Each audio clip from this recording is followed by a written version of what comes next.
राज्य सरकारच्या लाडकी बहीण योजनेत 1.5 कोटी महिलांच्या खात्यात सध्या पैसे जमा झालेत। आता राज्य सरकारच्या लाडका भाऊ योजनेवरही लक्ष केंद्रित करण्यात आलंय। सरकारच्या या योजनेला जोरदार प्रतिसाद मिळतोय।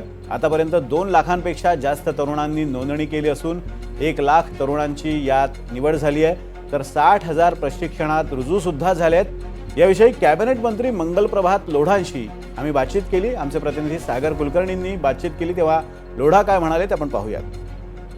महाराष्ट्रामध्ये बेरोजगारीचा प्रश्न वारंवार सरकारच्या विरोधात उभे केले जात असतानाच महाराष्ट्र कौशल्य विकास विभागाच्या वतीने जी युवकांसाठी योजना आणली गेली होती त्याला भरघोस प्रतिसाद मिळालेला आहे। आपल्याबरोबर या खात्याचे मंत्री मंगलप्रभात लोढा आहेत। सर, या योजनेला कसा प्रतिसाद आहे, किती नोंदणी झालेली आहे आणि कशा स्वरूपामध्ये याची अंमलबजावणी केली जाते?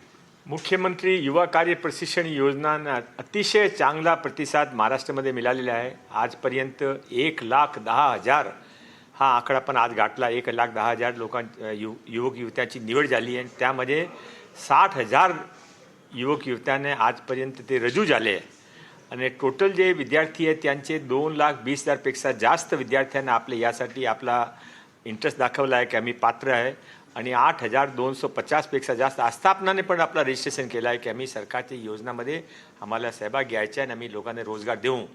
एक गेम चेंजर योजना महाराष्ट्रामध्ये आपण 10 लाख युवक युवत्यांना या माध्यमातून प्रशिक्षण देणार आहे। माननीय मुख्यमंत्री एकनाथरावजी शिंदे, माझे नेते माननीय उपमुख्यमंत्री श्री देवेंद्रजी फडणवीस आणि उपमुख्यमंत्री अजितदादा पवार यांचे मार्गदर्शनामध्ये कौशल्य विकास विभागाने हा योजना सुरू केली। या योजनामध्ये 10 लाख लोकांना असा प्रशिक्षण 6 महिन्याचं दिलं जाणार आहे की नंतर त्याने कधी कुठेही रोजगारची गरज असेल तर त्यांच्याकडे एक सर्टिफिकेट असेल की आम्ही ह्या कंपनीमध्ये लार्सन टम्परोमध्ये BVGमध्ये इथे ठिकाणी आम्ही 6 महिन्याचं प्रशिक्षण घेतलेलं आहे। एक साधारणतः कुठेही आपण रोजगारसाठी गेलो तर ते विचारता की तुमचा एक्सपिरियन्स काय, तो हा एक्सपिरियन्स सर्टिफिकेट आणि त्याशिवाय 6,000 8,000 10,000च्या त्यांचे मानधन पण मिळणार आहे। आणि आमची अशी अपेक्षा आहे की यामध्ये कमीत कमी 50% लोकांना ज्या आस्थापनामध्ये ते प्रशिक्षण घेत आहे तिथे त्यांना परमानंट रोजगार मिळेल।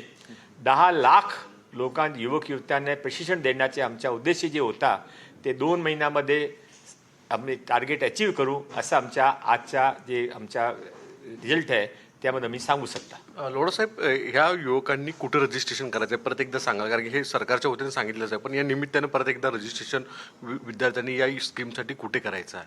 ते ऑनलाईन ऑफलाईन दोघे ठिकाणी रजिस्ट्रेशन आमचे सर्व ITIमध्ये, सरकारी दफ्तरामध्ये, कलेक्टर ऑफिस तहसीलदारकडे पण आहे आणि आमची वेबसाईटमध्ये पण उपलब्ध आहे। आपण ऑनलाईन पण रजिस्ट्रेशन करू शकता आणि ते एक वेळ आपण रजिस्ट्रेशन केला तो आमच्या डिपार्टमेंट ते मॅचिंग करता, ते ज्यांना रोजगार द्यायचे त्यांचे संपर्क करता आणि तिथे त्यांची ओके झाली तर त्याने लेटर जाता की तुम्ही आता रजू व्हावा। धन्यवाद। व्हिडिओ जर्नलिस्ट अरविंद सह सागर कुलकर्णी, NDTV मराठी, मुंबई।